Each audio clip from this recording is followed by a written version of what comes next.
Hello students, आज हम इस वीडियो में 10th मैथमेटिक्स की एक्सरसाइज 9.1 का 7th क्वेश्चन सॉल्व करेंगे।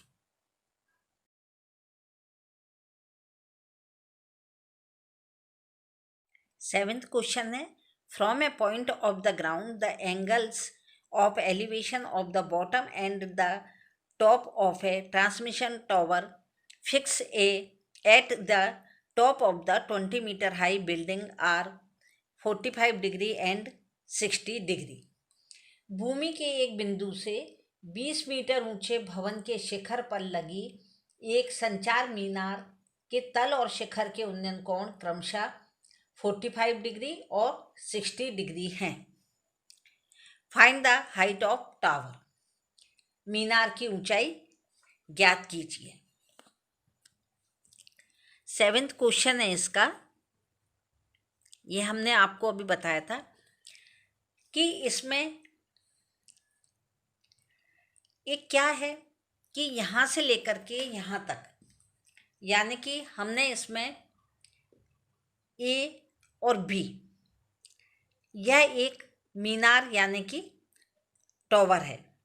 आजकल आपने देखा होगा कि बिल्डिंग के ऊपर कई टॉवर लगे रहते हैं। एयरटेल का टॉवर है, कोई किसी अन्य संचार कंपनी का है। तो ये मीनार है, टॉवर है, और यह क्या है? एक बिल्डिंग है। यहाँ से लेकर के यहाँ तक बिल्डिंग है। बिल्डिंग के ऊपर एक टॉवर है। टॉवर हम किसका नाम हम दे देते हैं ए और बी, और ए और सी क्या हो गई? बिल्डिंग, और बिल्डिंग के ऊपर टॉवर दोनों मिला करके। बी सी क्या है? एक बिल्डिंग है, भवन है, जिसकी ऊंचाई हाइट कितनी दी है? 20 मीटर। यह हमें गिवन में है कि केवल एक बिल्डिंग दी है उन्होंने कि जिसकी हाइट कितनी है? 20 मीटर। और थीटा दिए हैं 2। थीटा मतलब कि जो उन्नयन कोण है, एलिवेशन एंगल हैं, वो कितने दिए? 45 और 60 डिग्री। इसका फिगर हमने इस तरह से बना लिया है कि यह मीनार है, यह 20 मीटर हाइट का एक भवन यानी बिल्डिंग है, उसके ऊपर यह मीनार है। और जब यहाँ पर एक बिंदु हम देते हैं ए बी सी, इस बिंदु का नाम हम देते हैं डी। तो इस डी पर यदि हम खड़े होकर के बिल्डिंग का ऊपरी सिरा देखते हैं बी, तो कितने डिग्री का एंगल बनता है? 45 का। यानी कि यह बिल्डिंग का ऊपरी हिस्सा है, लेकिन यह टॉप है बिल्डिंग का, लेकिन जो मीनार यानी टॉवर है उसका बॉटम है, यानी कि निचला सिरा है। मीनार का निचला सिरा है और बिल्डिंग का ऊपरी सिरा है, क्योंकि इसी के ऊपर मीनार खड़ी हुई है। जब हम बिल्डिंग के ऊपरी सिरे को देखते हैं या मीनार के बॉटम को यानी निचले हिस्से को देखते हैं तो 45 का एंगल बनता है। और जब इस जगह खड़े होकर के मीनार यानी कि टॉवर के टॉप को देखते हैं तो 60 डिग्री का एंगल बनता है।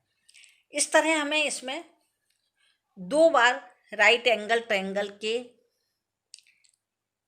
अकॉर्डिंग हमें क्या निकालना है? इसकी हाइट निकालना है। किसकी? मीनार की, क्योंकि भवन की तो दी है। तो एक बार हम किसकी निकालेंगे? केवल यह भवन दिया है तो इससे हम इसका 20 निकालेंगे। जब हमारे पास में 20 आ जाएगा, फिर हम इस हाइट को केवल h मानेंगे और उसमें 20 को प्लस करके यानी कि इस पूरी को मान करके, और x की वैल्यू जो हमारी आ जाएगी उससे हम इस हाइट को निकालेंगे। अब इसके लिए सबसे पहले हमने जो आपको बताया था कि क्या लिखा जाता है? गिवन। गिवन यानी दिया है।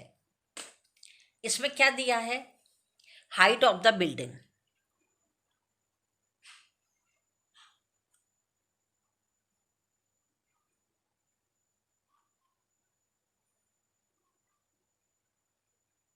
हाइट ऑफ द बिल्डिंग कितनी दी है?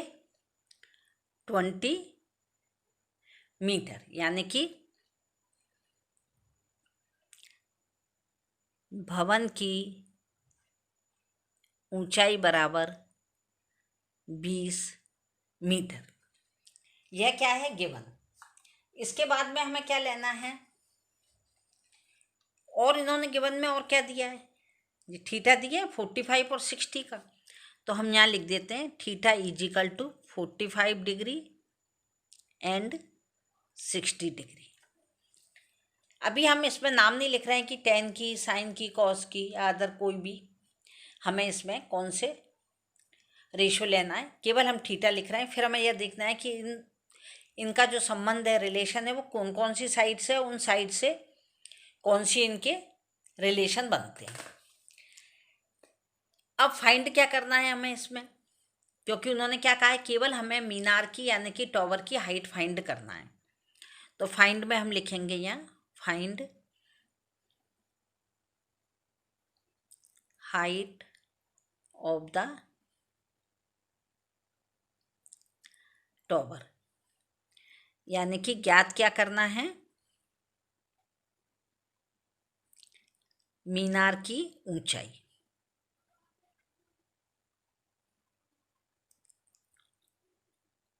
मीनार की ऊंचाई हमें ज्ञात करनी है। एक तो मीनार की ऊंचाई ज्ञात करनी है, दूसरे हमें यह भी ज्ञात करना है, लेकिन इसमें उन्होंने यह पूछा नहीं है, जो क्वेश्चन के अंदर आएगा, इसलिए हम इसको दोबारा नहीं लिखेंगे कि हमें यह भी ज्ञात करना है, क्योंकि उन्होंने कहा नहीं है कि इसके डिस्टेंस को भी आप ज्ञात करें, इसलिए हम डिस्टेंस को ज्ञात करना लिखेंगे नहीं। अब हम यहाँ पे लिखते हैं लेट, जो हमें फाइंड करना है उसी को हम लिख रहे हैं, let the height of the tower, यानी मीनार की, माना की मीनार की ऊंचाई।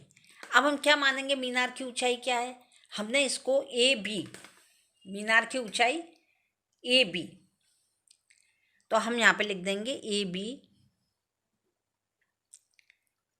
इजिकल टू एच मीटर, ये हो गई मीनार की ऊंचाई, यह हमने मानी है। अब इसके आगे हम जो डिस्टेंस है उसे नहीं लिख रहे हैं।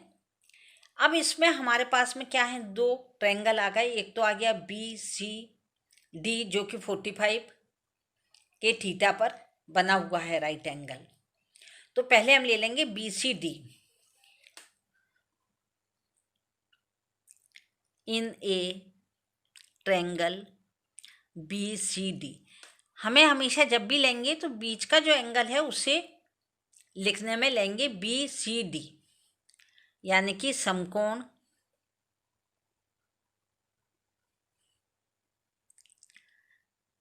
त्रिभुज बी सी डी में। बी सी डी में क्या है, B C upon D C, क्योंकि इसमें सबसे पहले हम यह वाली साइड मालूम करेंगे, जब हमें इसकी डिस्टेंस मालूम हो जाएगी उसके बाद ही हम इसे मीनार यानी कि टॉवर की हाइट फाइंड कर सकेंगे। तो इसमें क्या हो गया, B C upon C D, B C upon D C या सी डी इजिकल टू जो कितना है, टेन थीटा। क्यों है टेन थीटा, क्योंकि इसमें पी अपॉन बी यानी कि जो हमने आपको पहले बताया था साइन कॉस टेन, और यहाँ पे हमने बताया था पंडित बद्री प्रसाद हर हर भूले, और इंग्लिश मीडियम हिंदी मीडियम के बच्चों के लिए हमने बताया था लाल बटे कक्का। अब यह इन दोनों का संबंध है, इसमें कर्ण यानी कि हाइपोटेनस से कोई भी रिलेशन नहीं है, केवल हमें क्या चाहिए, यहाँ पर क्या है, परपेंडिकुलर यानी कि लंब, और यह बेस यानी कि आधार। तो यहाँ पे परपेंडिकुलर अपॉन बेस क्या है, यह है, लाल बटे कक्का में जो आ रहा है एल, लंब बटे आधार क्या है, इन दोनों का संबंध किससे है, टेन से। तो यहाँ पर हम क्या ले लेंगे, टेन थीटा, इसीलिए हमने लिया है। अब बी सी कितना है, यह गिवन है 20, डी सी कितना है जिसे हमने एक्स माना है, और टेन थीटा कितना दिया है यहाँ पे 45। अब टेन थीटा 45 है यहाँ, तो 45 की वैल्यू कितनी होती है 1। यह हमने आपको टेबल बनाने की जो तरीका या मेथड समझाया था उसमें हमने आपको ये बताया था कि 45 की वैल्यू 1 होती है। इसका हमने क्रॉस मल्टीप्लाई कर दिया तो x इजिकल टू 20 मीटर आ गया, जो हमारा फर्स्ट इक्वेशन बन गया। अब हम दूसरा क्या लेंगे इसमें, जब हम दूसरी बार लेंगे तो कौन सा लेंगे, अब हमें टावर की चाहिए हाइट, तो हम इस पूरे को लेंगे क्योंकि यह तो एंगल ले नहीं सकते हम, इसलिए नहीं ले सकते कि यह हमेशा जो ट्रिगोनोमेट्री है, त्रिकोणमिति है, जे किस पे 90 डिग्री के एंगल पर होती है, तो हम इसको नहीं लेंगे क्योंकि यह 90 डिग्री का एंगल नहीं है, ऑब्ट्यूस एंगल है। तो इसको हम यहाँ से यहाँ तक लेंगे ए सी डी में। अब हम ले रहे हैं इन a triangle A C D, यानी समकोण त्रिभुज ए सी डी में। समकोण त्रिभुज ए सी डी में जब हम ले रहे हैं तो उसमें हम क्या करेंगे, यह पूरा क्या हो गया परपेंडिकुलर हो गया, तो ए सी अपॉन में क्या आ गया डी सी, और यह कितना है यहाँ पे 10, क्योंकि यह भी हाइट है और ये बेस है, यानी कि P अपॉन एच है, P अपॉन बी है, यानी लंब बटे आधार है, तो 10 थीटा, या 10 थीटा की जगह हम यहाँ पे 60 डिग्री लिख लेते हैं। ए सी क्या है, यहाँ से पहले यहाँ तक है और फिर यहाँ से यहाँ तक है, तब यह पूरा मिल करके ए सी बनेगा, तो H प्लस 20, तो ए सी कितना हो गया H प्लस 20, और डी सी कितना है x इजिकल टू 10 60 की वैल्यू कितनी होती है √3। अब हम इसका क्रॉस मल्टीप्लाई करेंगे 3√3x is equal to H plus 20। यह हमारा क्या आ गया, यदि आप चाहें तो इसको रूट में रख के इधर भी रख सकते हैं, H प्लस 20 अपॉन √3, यह क्या हो गया सेकंड इक्वेशन आ गया। जब ये सेकंड इक्वेशन आ गया, अब ये x इजिकल टू है, यदि आप चाहें तो इसको इस तरह भी लिख सकते हैं या इस तरह भी लिख सकते हैं, √3 x की जगह पर हम क्या लिखेंगे, यहाँ पे हम लिख देते हैं putting the value of n in this equation, यानी समीकरण, दिए गए समीकरण में हमने क्या किया, किसकी वैल्यू रख दी x की। तो जब हमने यहाँ पर x की वैल्यू रख दी तो √3 जे आ गए, x की वैल्यू हमारी क्या निकली थी 20, और यहाँ क्या था h प्लस 20। या तो आप इसको इस तरह कर लीजिए या इस तरह कर लीजिए, लेकिन इसमें भी लिखना यही पड़ेगा putting the value of x। अब इस x की जगह पर हम क्या रख देते हैं इसकी वैल्यू, या तो आप इस तरह से कर लेना, लेकिन वैल्यू आपको इसी तरह लिखनी पड़ेगी। अब इसके प्लेस पे हमने लिख दिया 20 और h प्लस 20, और इसका मल्टीप्लाई इससे कर दिया क्योंकि यहाँ पर है √3, तो हम यहाँ क्या करेंगे, इसका मल्टीप्लाई यदि हमने इससे कर दिया तो यह क्या हो गया 20√3 इजिकल टू H प्लस 20। अब इस नंबर को हम क्या करेंगे कि जो h है उसको तो हम इधर ही रख लेते हैं, लेकिन और ये यहीं रहेगा, जे 20 इधर आ गया तो ये माइनस का हो गया। अब जब ये माइनस का हो गया तो हमारी यहाँ पर संख्या कितनी आ गई h इजिकल टू 20 और 20√3, और 20 में से हमने क्या किया 20 को कॉमन ले लिया, यहाँ अंदर क्या बच गया √3, और जब माइनस की प्लेस पे माइनस एज इट इज, और 20 में यदि बाहर कॉमन हमने 20 लिया तो डिवाइड कर दिया तो इसका आ जाएगा 1।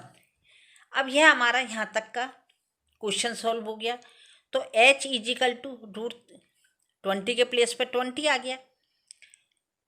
√3 की वैल्यू कितनी है? 1.732 -1, यानी कि यहाँ पे वैल्यू कितनी आ गई? h इजिकल टू 20 इंटू 1.732 में से -1 कर दिया, घटा दिया, सब्ट्रैक्ट कर दिया तो 0. यानी कि इसकी हमारा आंसर कितना आ गया? एक 0 लगा दी, 2 का मल्टीप्लाई इसमें करते चले गए और यहाँ 1 2 3 के बाद क्या है? डेसिमल है, तो 1 2 3 के बाद यहाँ डेसिमल लगा दिए। यानी कि जो h है, जो हमने इस क्वेश्चन में h जो हमारी थी वो कितनी थी? यहाँ तो हमने h मानी है, लेकिन यह h हमारा कितना आ गया? इसका मल्टीप्लाई इसमें करा 14.640 या 64। हम यहाँ पर आंसर लिख देंगे कि हमने क्या फाइंड करने के लिए कहा था उन्होंने, और लेट क्या किया था? Height of the tower is 14.64 metres. यह इंग्लिश मीडियम वाले बच्चों के लिए हो गया। हिंदी मीडियम के बच्चे लिखें इसे संचार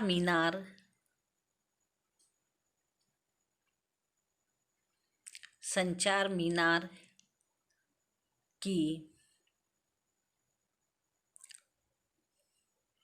ऊंचाई बराबर 14.64 मीटर। यह हमारा 7th क्वेश्चन सॉल्व हो गया है। यदि आपको हमारी वीडियो पसंद आई हो तो प्लीज़ हमारे चैनल को सब्सक्राइब और हमारी वीडियो को लाइक करना ना भूलें। Thank you.